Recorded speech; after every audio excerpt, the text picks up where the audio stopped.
الرجیم بسم اللہ الرحمن الرحیم اللہم صلی علی محمد وعلی محمد۔ مومنین اکرام، جس طرح ہم سب کو معلوم ہے کہ رمضان کریم کی آمد ہے، خداوند کریم ہمیں اتنی فرصت دے کہ ہم اس مہینے کی برکتوں کو حاصل کر سکیں اور اس مہینے کی عبادات پوری کر سکیں۔ خداوند کریم ہم سب کی عبادات قبول فرمائے۔ آج ہم روزے کی نیت کے بارے میں گفتگو کریں گے۔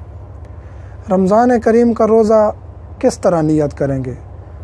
ہر رات نیت کریں گے یا مہینے میں ایک نیت بھی کافی ہے؟ مہینے میں ایک نیت کر لیں گے تو کافی ہے۔ اور نیت کس طرح کریں گے؟ فقط اجمالی قصد کرنا کافی ہے۔ اجمالی قصد سے مراد یہ ہے کہ فقط یہ ذہن میں نیت ہو جائے کہ میں رمضان کریم کے تمام روزے رکھوں گا۔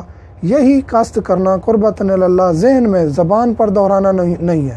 ضروری نہیں ہے زبان پر دہرایا جائے، ذہن میں فقط یہ قصد آ جائے، نیت ہو جائے کہ میں تمام مہینے کے روزے رکھوں گا، یہی کافی ہے۔ یہ نہیں کہنا کہ ادا قربتاً اللہ یا رمضان کریم کا پہلا روزہ ادا قربتاً اللہ یا 7واں روزہ یا فلاں، یہ کہنا ضروری نہیں ہے۔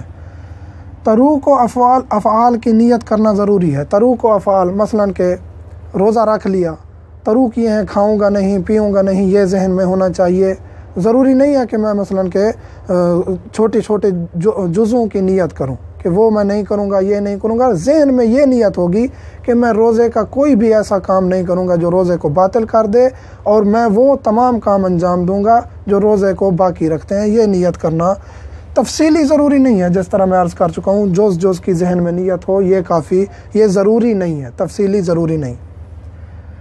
رمضان میں دوسرا روزہ رکھنا جائز نہیں ہے۔ جس طرح رمضان شریف ہے اور ایک بندہ کہتا ہے نہیں میں رمضان میں دوسرا روزہ رکھنا چاہتا ہوں۔ مثال کے طور پر یہ ممکن ہے، ایک انسان سفر پہ گیا ہوا ہے، سفر میں روزہ معاف ہے، وہ کہتا ہے نہیں میں سفر میں ایسی منت مان لوں کہ میں کوئی اور روزہ رکھ لوں، یہ جائز نہیں ہے۔ رمضان میں کوئی اور روزہ نہیں رکھ سکتا۔ واجب معین روزے میں فجر تک نیت کرنی ضروری ہے۔ واجب معین جس طرح رمضان کریم کا روزہ ہے، یا اسی طرح نظر کا منت جس کو کہتے ہیں وہ روزہ ہے۔ ان روزوں کی نیت ہم کیسے کریں گے کہ فجر سے پہلے نیت کرنی ضروری ہے، اور یہ نیت جو ہی فجر ہوگی اس سے پہلے اگر ہماری نیت نہیں ہے، جان بوجھ کر ہم لیٹ کر گئے ہیں تو ہمارا روزہ باطل ہو جائے گا۔ نیت کرنا، طہارت کرنا فجر سے پہلے ضروری ہے۔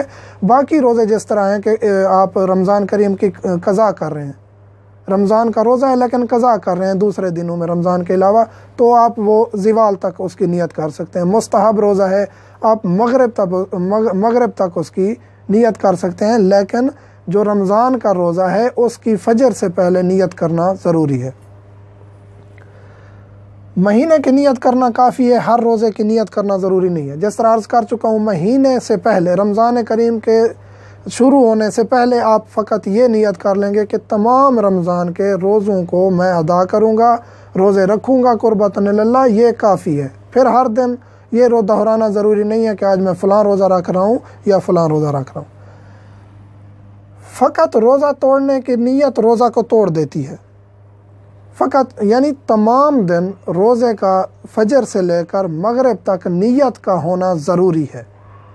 جو ہی یہ نیت کریں گے کہ میں اب روزہ توڑ رہا ہوں، مثلا دن کے کسی بھی وقت روزے کے دوران نیت کی میں روزہ توڑنے لگا ہوں، میں اب کھانے لگا ہوں، میری بس ہو گئی ہے، میں پینے لگا ہوں، یا مثلا کہ کوئی بھی مبطل کام جو روزے کو توڑ دیتا ہے، اس کا اگر اس نے ٹھان لی ہے، تو اگر اس نے وہ عمل کیا ہی نہیں ہے، فقط اس نے ٹھان لیا ہے، نیت کر لی ہے، تو وہ روزے کو باطل کر دیتی ہے۔ اس لیے ہم روزے کے دوران یہ بھی ہماری نیت کو ڈگمگانا نہیں چاہیے کہ بس اب میں روزہ توڑنے لگا ہوں، یہ نیت کر لینا بھی روزے کو باطل کر دیتا ہے۔ خداوند کریم ہمیں توفیق عطا فرمائے کہ ہم صحیح طریقے سے اعمال انجام دے سکیں۔ مومنین کے جو بھی سوالات ہیں، واٹس ایپ نمبر ہر ویڈیو میں دیا جاتا ہے، ہم حاضر خدمت ہیں۔ والحمدللہ رب العالمین۔